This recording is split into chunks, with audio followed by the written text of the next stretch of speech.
कृष्णाय वासुदेवाय हरे परमात्मने प्रणतः कलेश नाशाय गोविंदाय नमो नमः। भक्ति भावना यूट्यूब चैनल पर आप सभी का स्वागत है। आज मैं आपको भगवान कृष्ण के जन्म की कथा सुनाऊंगा। इस कृष्ण जन्म कथा को सुनने से यानी कृष्ण जन्माष्टमी की कथा का श्रवण करने से पुत्र प्राप्ति के योग बन जाते हैं। भाद्रपद मास के कृष्ण पक्ष की अष्टमी तिथि को भगवान कृष्ण का जन्मोत्सव मनाया जाता है। जिनके मन में लड़के की कामना है, धन की कामना है, वह इस कथा का श्रवण जरूर करें और जितनी बार हो सके उतनी बार इस कथा का श्रवण करें। और भगवान के सामने चढ़ाया हुआ प्रसाद रात को जरूर खाना है। जिस पंचामृत से भगवान को स्नान कराएंगे वह पंचामृत पीना है, और जो भगवान को भोग के लिए आप सामग्री रखेंगे वह प्रसाद आपको जरूर खाना है। उसके साथ साथ केला, अमरूद और खीरा जरूर खाना है। भाद्रपद कृष्ण अष्टमी को श्री कृष्ण जन्माष्टमी कहते हैं, क्योंकि यह दिन भगवान श्री कृष्ण का जन्म दिवस माना जाता है। इसी तिथि की घनघोर अंधेरी आधी रात को रोहिणी नक्षत्र में मथुरा के कारागार में वसुदेव की पत्नी देवकी के गर्भ से भगवान श्री कृष्ण ने जन्म लिया था।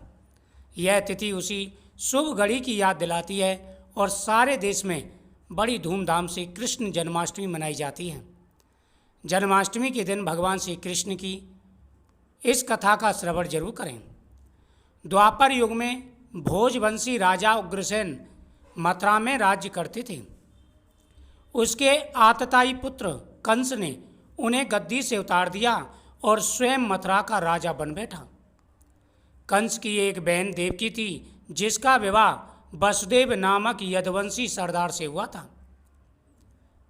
जिस समय कंस अपनी बहन देवकी का विवाह कर रहा था और विवाह के बाद में स्वयं रथ हाँक करके अपनी बहन को विदा करने जा रहा था, तभी वहाँ पर एक आकाशवाणी होती है, हे कंस, जिस देवकी को तू बड़े प्रेम से ले जा रहा है उसी में तेरा काल बसता है।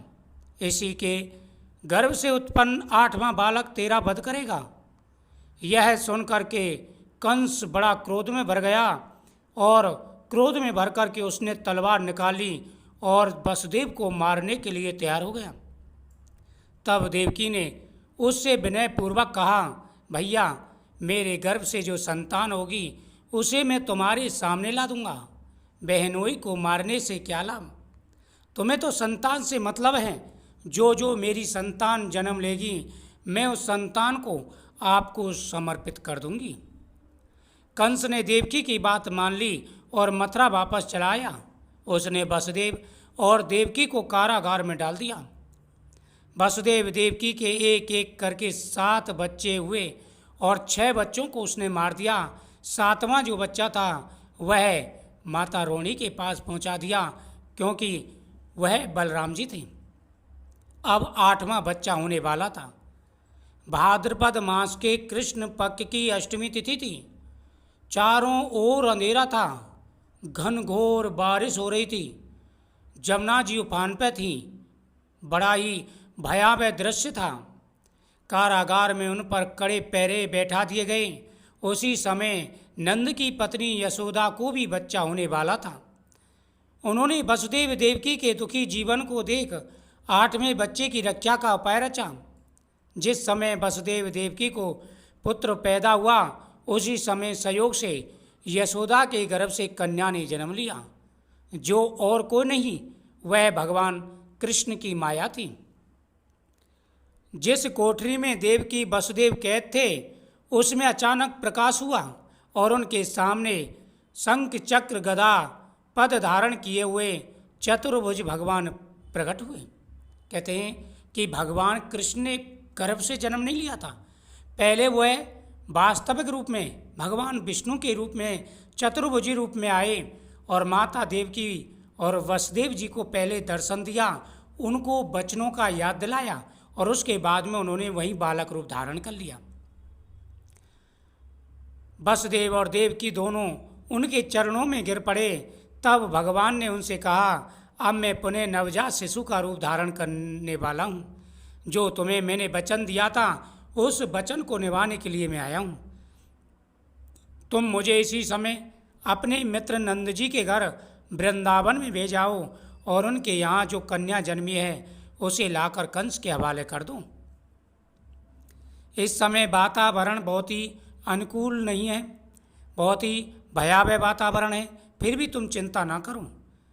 जागते हुए पहरेदार सो जाएंगे, कारागृह के फाटक अपने आप खुल जाएंगे, उपंत हुई अथाह जमुना तुमको अपने आप मार्ग दे देगी। ठीक ऐसा ही हुआ। कारागार के जो भी सैनिक थे, पहरेदार थे, अपने आप सो गए। 7 गेट थे, 7 गेटों के ताले अपने आप खुल गए। वसुदेव की हाथ पैरों की बेड़ियां अपने आप खुल गईं। उसी समय वसुदेव नवजात शिशु रूप श्री कृष्ण को सूप में रखकर कारागृह से निकल पड़े और अथाह जमुना को पार कर नंद जी के घर पहुंच गए। वहाँ उन्होंने नवजात शिशु को यशोदा के साथ सुला दिया और उनकी कन्या को लेकर मथुरा आ गई। कारागृह के फाटक पूर्वतः बंद हो गए। अब कंस को सूचना मिलती है। जब वसुदेव जी भगवान कृष्ण को वहाँ सुलाए और वहाँ से कन्या को लेकर के आ गए, फाटक अपने आप लग गए और उसके बाद पहरेदार जाग गए और फिर बच्चे की रोने की आवाज़ आई तो सब ने जाकर के कंस को बताया कि देवकी ने 8वें संतान को जन्म दे दिया है। और जिस संतान की कंस इंतजार में बैठा था कि 8वीं संतान मुझे चाहिए, 6 तो मार दिए थे, एक का उन्होंने कह दिया कि वो गिर गया है, लेकिन वो कहाँ पहुँच गए, रोहिणी जी ले गई। रोहिणी जी आई थी मिलने और वो भगवान की माया से वो उस संतान को अपने गर्भ में धारण करके ले गए, जिससे बलराम जी हुए थे। अब कंस को सूचना मिली कि वसुदेव देवकी को बच्चा पैदा हुआ है। उसने बंदी गृह में जाकर देवकी के हाथ से नवजात कन्या को छीनकर पृथ्वी पर पटक देना चाहा, परंतु वह कन्या आकाश में उड़ गई और वहाँ उसने चतुर्भुज रूप धारण कर लिया। और वह कन्या कहने लगी, अरे मूर्ख कंस, मुझे मारने से क्या होगा? तू मुझे नहीं मार सकता। तुझे मारने वाला तो वृंदावन में जा पहुँचा है। अब वह जल्द ही तुझे तेरे पापों का दंड देगा और तेरे साथ साथ तेरे राक्षस कुल का नाश करेगा। जो व्यक्ति इस भगवान कृष्ण की जन्म कथा का श्रवण करते हैं, भगवान कृष्ण का आशीर्वाद प्राप्त होता है। निसंतान दंपतियों को संतान का सुख प्राप्त होता है। जिनको लड़का प्राप्त नहीं हो पा रहा, सभी राशि वाले सुने, 12 राशि वाले, जिनको मृतवस्या दोष है, काकबंध्या दोष है, अनेक प्रकार के दोष हैं, सारे दोष दूर हो जाते हैं और भगवान प्रसन्न होकर के मनवांछित फल प्रदान करते हैं। इस कथा का श्रवण करते समय भगवान के सामने फल जरूर रखें, फल जरूर रखना है। भगवान आपकी हर मनोकामना पूरी करेंगे। वीडियो को शेयर करें, चैनल को सब्सक्राइब करें, साथ ही कमेंट में जय श्री कृष्ण जरूर लिखें। जय श्री कृष्ण।